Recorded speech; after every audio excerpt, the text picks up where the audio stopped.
On February 10th, 2017, Page texted Strzok this: "This document pisses me off. You didn't even attempt to make the cogent and readable. This is lazy work on your part." Strzok responds, "Lisa, you didn't see it before my edits that went into what I sent you. I was trying, one, to completely rewrite the thing so as to save the lead agent's voice, and two, get it out of you for general review and comment in anticipation of needing it soon." So what does all this mean? Well, these new revelations come after yesterday's release of documents indicating an apparent attempt by the FBI to entrap Flynn. They wanted him to commit perjury or obstruction to get him fired or arrested.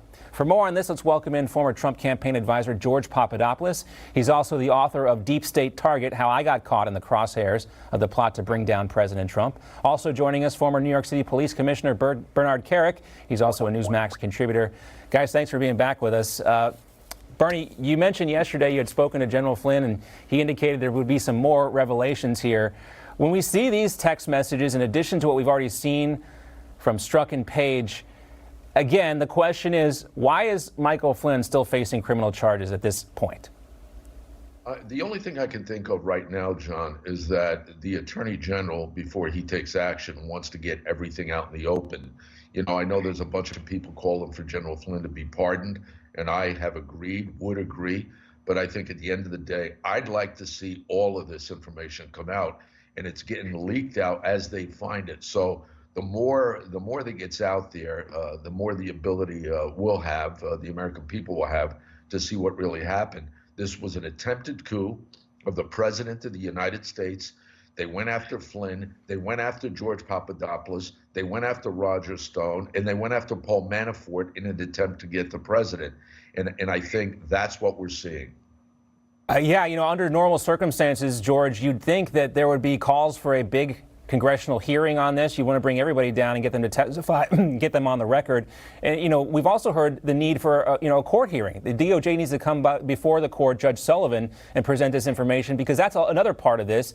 You know, General Flynn has requested to have his guilty plea withdrawn. What do you see happening next in this, George? Well, originally when I started seeing this information leak, a quote from Stalin came to mind, and that's, "Show me the man and I'll find the crime." And that's exactly what seems to have happened here to General Flynn. They were not looking to investigate a crime; they were looking to create a crime, and that in itself is is malfeasance on behalf of the FBI and the DOJ.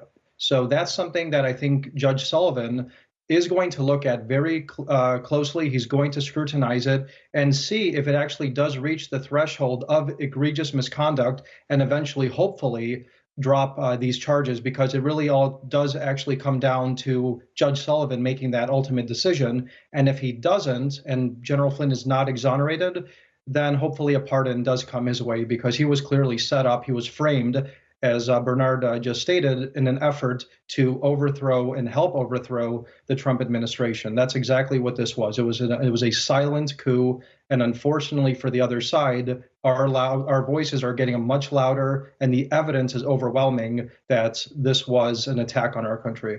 And one of the things, Bernie, you hear so constantly in response to this is, look, you know, General Flynn wasn't a good guy. He pleaded guilty to lying to investigators. He also, as President Trump even indicated in one of his own tweets, lied to the vice president about his conversations with the Russian ambassador. So he shouldn't be pardoned. And to those folks, you say what, Bernie?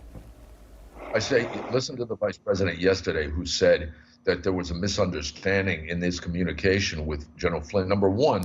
But more importantly, you know how many people go to prison because they plead guilty to something they didn't do, because they don't have the money to fight the government? You don't have the constitutional rights you think you have if you don't have the money to pay for them. And in this case, they broke General Flynn. They broke his bank account. They threatened him with the incarceration, with the arrest of his family members. He had no choice. Yeah, I mean, you guys know this. I mean, I've heard estimates, George, that it cost Flynn up to $6 million for his legal defense so far. And that was before a lot of people started chipping in because they saw what was happening here. I mean, between the two of you guys, I know you've both had to defend yourself in this type of stuff. Bernie makes a good point, George. Did you feel that same kind of pressure?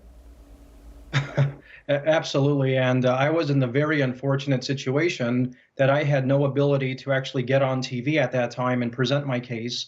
And second, I was under a sealed situation where I couldn't actually raise money. unlike some other people. So I was in a really lose-lose situation, and it cost me a lot of money at a time when I was really just getting into my career in many ways. So I can only imagine what it's done to General Flynn, who's gone through this process for years now. So those figures don't actually look exaggerated. And apparently he's had to sell his house, and it's a very sad, unfortunate situation, and it should have never happened to General Flynn, a hero for this country and somebody who served honorably for over 30 years. This should have never happened to him. All right, we'll keep our eyes focused on the DOJ. Bernie, go ahead.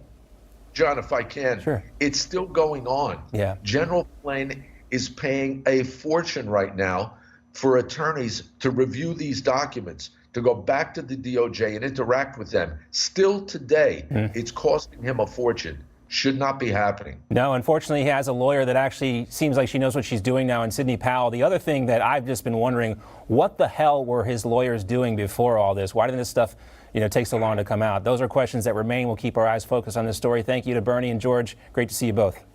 Thank you, John. You just watched Newsmax TV, America's fastest growing news channel, now in 65 million homes. Get Newsmax TV on all the major cable systems, or go to newsmaxtv.com and click on the Find Newsmax tab to locate us. Remember, Newsmax TV, we're real news for real people.